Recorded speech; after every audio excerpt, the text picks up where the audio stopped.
ایک واقعہ عرض کرنا چاہوں گا۔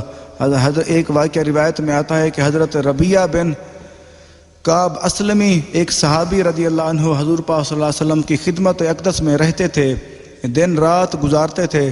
ایک دن سرکار دو عالم صلی اللہ علیہ وسلم ارشاد فرمایا، تم نکاح کیوں نہیں کرتے؟ اس نے عرض کی کہ میں فقیر ہوں، میرے پاس کچھ نہیں ہے۔ آپ صلی اللہ علیہ وسلم نے ارشاد فرمایا، اے میرے صحابہ، اس کے لیے پیسے جمع کرو۔ کچھ دیر کے لیے خاموش ہو گئے، خاموشی اختیار فرمائے۔ کچھ دن کے بعد پھر وہی سوال کیا، اس صحابی نے پھر وہی جواب دیا۔ پھر آپ نے دل میں سوچا کہ آپ صلی اللہ علیہ وسلم تو بہتر جانتے ہیں کہ میرے لیے کون سی چیز بہتر ہے، تو وہ کون سی چیز بہتر نہیں ہے، لہٰذا اگر میں آپ کی کوئی بات کرتا ہوں، آپ کو کسی قسم کی آپ ناراض ہوں گے۔ پھر وہ خاموش ہو گیا۔ پھر آپ نے فرمایا کہ اے صحابی، تو نکاح نہیں کرتا؟ پھر وہ صحابی خاموش، جب تیسری مرتبہ پوچھا پھر بھی وہ صحابی خاموش ہو گیا۔ تو ارشاد فرمایا ضرور نکاح کر لو۔ پھر آپ نے ارشاد فرمایا کہ تم ضرور نکاح کر لو۔ جب تیسری بار ارشاد فرمایا تم نکاح کیوں نہیں کرتے، تو صحابی رضی اللہ عنہ نے عرض کی کہ یا رسول اللہ صلی اللہ علیہ وسلم، میرا نکاح کر دیجئے۔ تو آپ صلی اللہ علیہ وسلم نے فرمایا، فلاں کے پاس اور اس سے کہو کہ رسول پاک صلی اللہ علیہ وسلم نے تمہیں حکم دیتے ہیں کہ اپنے بیٹی کا نکاح مجھ سے کر دو۔ عرض کی گئی کہ یا رسول اللہ صلی اللہ علیہ وسلم، میرے پاس تو کوئی چیز نہیں ہے۔ تو آپ نے ارشاد فرمایا، اپنے صحابہ کرام رضی اللہ عنہ سے فرمایا، اپنے بھائی کے لیے گٹھلی بھر سونا جمع کرو۔ پھر صحابہ کرام نے تھوڑے تھوڑے پیسے جمع کیے اور گٹھلی بھر کے لیے گٹھلی کے برابر سونے کے مطابق پیسے جمع ہو گئے اور ان کا نکاح کر دیا۔ تو رسول پاک صلی اللہ علیہ وسلم نے ان سے ارشاد فرمایا ولیمہ کرو۔ تو صحابی نے عرض کی کہ یا رسول اللہ، میرے پاس تو کچھ بھی نہیں ہے۔ پھر آپ نے اپنے صحابہ کو فرمایا، اے صحابہ کرام، اتنے پیسے اکٹھے کرو تاکہ اس کا آپ کے دوست کا بھائی کا ولیمہ ہو جائے۔ پھر صحابہ کرام نے پیسے اکٹھے کیے اور ولیمے کے پیسے بکری کے پیسے کے برابر ہو گئے۔ پھر آپ نے فرمایا کہ اس کو ذبح کرو اور اس کا ولیمہ کرو۔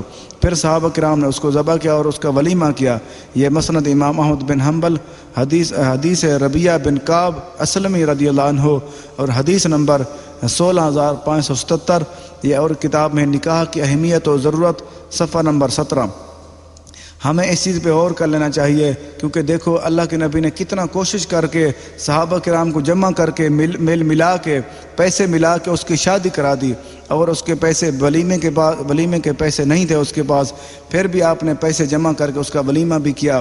اس چیز پہ غور کر لینا چاہیے۔ اگر ہم کسی کے پاس پیسے نہیں ہیں شادی کرنے کے، وہ نکاح کرنا چاہتا ہے، اس کے بھی ہمیں بھی چاہیے کہ مدد کرنی چاہیے۔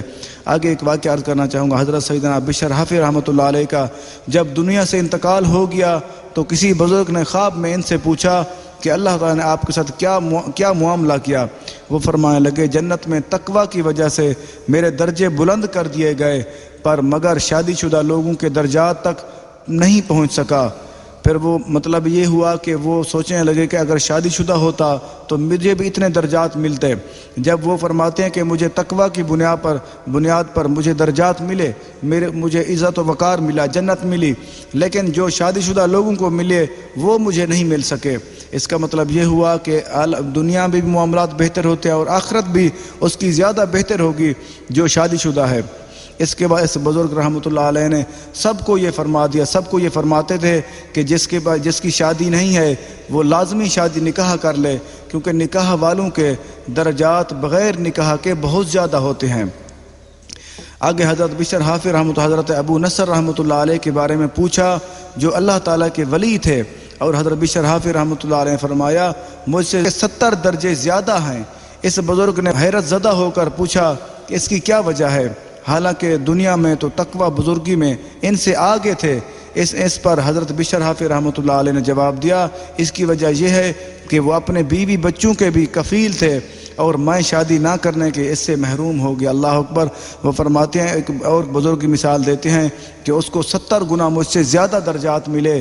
وہ پوچھنے لگے کیوں اس کو درجات ملے؟ کیونکہ تقوی کے حساب سے آپ زیادہ تھے اس سے۔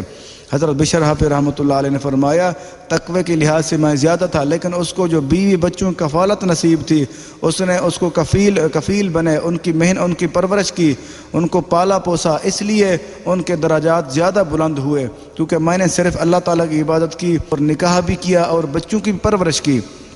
یہ تحفہ شادی خانہ آبادی صفحہ نمبر 35 میں ہے۔